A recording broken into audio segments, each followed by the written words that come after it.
একদিন বুঝবি আজকে খুব গায়ের জোর না। আপনি মুখ সামলে কথা বলবেন, বলে গেলাম আপনাকে।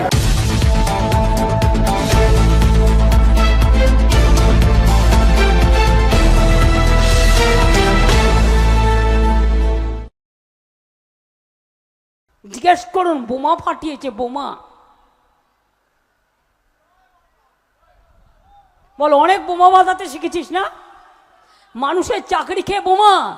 বল, ওই বোমা হজম হলে হয়, একদিন বুঝবি আজকে খুব গায়ের জোর না।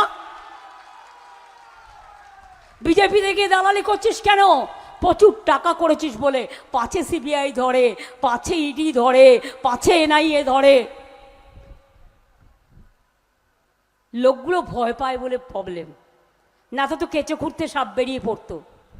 সেদিন পুরুলিয়ার চাকরি কে বিক্রি করে দিয়েছিল? যদি আমি নামটা বলি, নামটা আমি বলবো না, আপনারা খুঁজে নিন, আমার ইশারাই কাফি। জিজ্ঞেস করুন কত লোকের বিনিময়ে কত কি করেছো। যারা দিয়েছে টাকা তারা ভয়ে মুখ খোলে না। সবচেয়ে বড় কুকর্মটা করেছে যে, কার নাম বড় গদ্দার। কোর্ট কি রায় দেবে তুই জানলি কি করে? তুই দুদিন আগে বলে দিলি বোমা ফাটাবো, এতগুলো বাচ্চার জীবন কেড়ে নিয়ে নাচছিস, নেচে নেচে বেড়া। একদিন মনে রাখবি, যারে তুমি নিচে ফেলো সে তোমারে বাঁধি বেজে নিচে, আর পশ্চাতে রেখেছো যারে সে তোমারে পশ্চাতে টানিছে। একদিন মানুষ বাঁধ ভেঙে দেবে, ধৈর্যের বাঁধ ভেঙে দিয়ে বলবে, শুকনো গাঙে আসুক জীবনেরও বন্যা রুদ্দাম কৌতুক, শুকনো গাঙে আসুক জীবনেরও জয়গান গাও। আর কেউ প্রতিবাদ করলে হয় সিবিআই পাঠিয়ে দিচ্ছে, নয় এনআইএ পাঠিয়ে দিচ্ছে, আর তা না হলে ইডি পাঠিয়ে দিচ্ছে, ইনকাম ট্যাক্স পাঠিয়ে দিচ্ছে, আর ওদের বড় বন্ধু বসে আছে আর একটা লালবাড়ি, সেই বন্ধুদের দিয়ে লিখে দিচ্ছে, বলো উনি গ্রেপ্তার, বলো ওনাকে সিবিআই ডাকবে। আমি প্রথমে বলি, যিনি লিখছেন তাকে কেন গ্রেপ্তার করা হবে না? সবচেয়ে বড় ডাকু সে।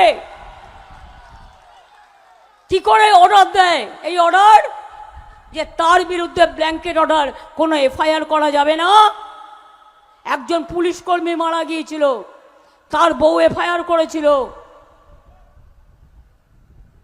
এই গদ্দারের নামে, অর্ডার নিয়ে এলো কোর্ট থেকে, তার নামে নাকি এফআইআর করা যাবে না। আচ্ছা, কদিন কদিন তোমাদের বিদায়ের দিন ঘনিয়ে এসেছে।